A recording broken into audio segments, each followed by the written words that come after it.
और इस वक्त की बड़ी खबर रांची से। इस वक्त की बड़ी खबर, गुलाम अहमद मीर ने हेमंत सोरेन से मुलाकात की है। झारखंड कांग्रेस के प्रभारी हैं गुलाम अहमद मीर। बिरसा मुंडा जेल में मुलाकात की गई है। पहले से यह मुलाकात का कार्यक्रम तय था। गुलाम अहमद मीर की तरफ से सफाई दी गई है। जेल मेन्यू के अनुसार यह मुलाकात की गई है। विधानसभा चुनाव को लेकर चर्चा हुई है। इस दौरान खाली पड़े मंत्री पद को लेकर प्रदेश कांग्रेस प्रभारी ने बड़ा बयान देते हुए कहा है, राज्य में खाली पड़े मंत्री पद पर बहुत जल्द शपथ ग्रहण होगा।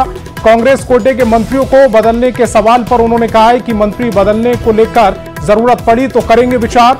फिलहाल खाली मंत्री पद को भरना जरूरी है ताकि काम न रुके। विधानसभा चुनाव में कांग्रेस का 33 सीट पर जीत का दावा। सीट शेयरिंग के वक्त कौन कौन सी सीट पर मजबूती के साथ फैसला लिया जाएगा।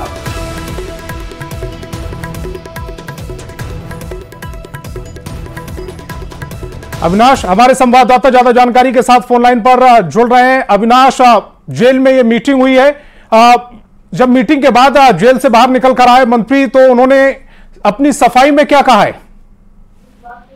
देखिए, जब बैठक बहुत महत्वपूर्ण है। महत्वपूर्ण इसलिए कि अगर कांग्रेस के प्रभारी दिल्ली से चलकर अगर बिरसा मुंडा जेल तक आ रहे हैं और वहां पूर्व मुख्यमंत्री हेमंत सोरेन के साथ उनकी 1.5 घंटे तक की मुलाकात हो रही है, और ऐसे समय में जब झारखंड के तमाम बड़े कांग्रेसी नेता इस वक्त दिल्ली में हैं, तो आप समझ जाइए कि बैठक कितनी महत्वपूर्ण है। दूसरी बात यह भी है कि जो बैठक हुई है और जिस मुद्दे पर हुई है, आगामी विधानसभा चुनाव की एक रणनीति तैयार की जा रही है। रांची से लेकर दिल्ली तक की रणनीति तैयार की जा रही है, और जो खाली पड़े मंत्री पद हैं उसको भी भरना है। विधायक दल के नेता का चुनाव होना है। ये सारी चीजें कांग्रेस के अंदर की हैं।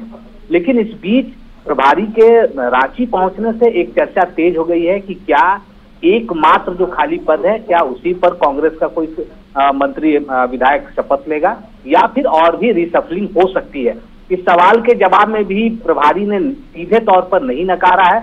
उन्होंने कहा है कि जरूरत पड़ी तो ऐसा कर सकते हैं, और फिलहाल जो है जिस मंत्री पद के लेकर जो चर्चा हो रही है, जो खाली पद है, उस पर कांग्रेस का फोकस है। दूसरी बात यह भी है कि कांग्रेस ने यह कहा है कि 33 सीटें, चूंकि 31 सीटों पर पिछले बार ही गठबंधन के तहत चुनाव लड़ी थी कांग्रेस, और 2 जो सीटें हैं जो सिटिंग विधायक हैं वो इस वक्त कांग्रेस के साथ हैं, इसलिए 33 का आंकड़ा हो जाता है। हालांकि जब वो सीट शेयरिंग की बातें होंगी कांग्रेस के साथ उनके सहयोगी दलों की, तब जरूर 2-4 सीटें ऊपर नीचे हो सकती हैं। लेकिन हम ये जरूर कह सकते हैं यहाँ पर कि जो मुलाकात हुई है, इस मुलाकात को बहुत ज्यादा हम कह सकते हैं राजनीतिक रूप से ये महत्वपूर्ण है। और एक चर्चा अब यहाँ से तेज हो गई है कि बहुत जल्द खाली पद पर विधायक जो है शपथ लेंगे। इसके साथ साथ कोई चेंजेस भी हो सकते हैं, इससे इनकार आप नहीं कर सकते। अविनाश, कुल मिलाकर इस मीटिंग को जो चुनाव होने वाले हैं, विधानसभा चुनाव, उनकी तैयारी को जोड़कर देखा जा सकता है। आप हमारे साथ जुड़े, आपका बहुत बहुत शुक्रिया।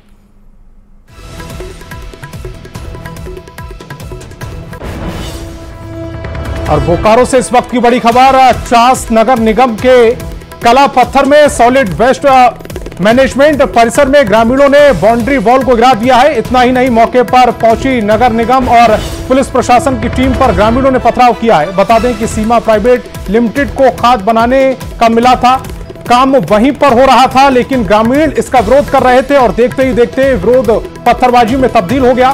फिलहाल मौके पर नगर निगम के अधिकारी और एसडीएम मौजूद हैं। कंपनी को काम मिला था, खाद बनाने की कंपनी है, प्राकृतिक खाद जो होता है वो, उसको सरकार के द्वारा हम लोगों को आवंटित किया गया था। तो हम लोग यहाँ बनवाने जा रहे थे, जिसके यहाँ पे सरकारी जमीन है, लेकिन गांव वाले के द्वारा ऑब्जेक्शन लगाया जा रहा है। क्या बोल रहे हैं गांव वाले? गांव वाले बोल रहे हैं यहाँ नहीं बनने देंगे। तो फिर आज क्या हुआ है? आज ढेला पत्थर मार के गाड़ी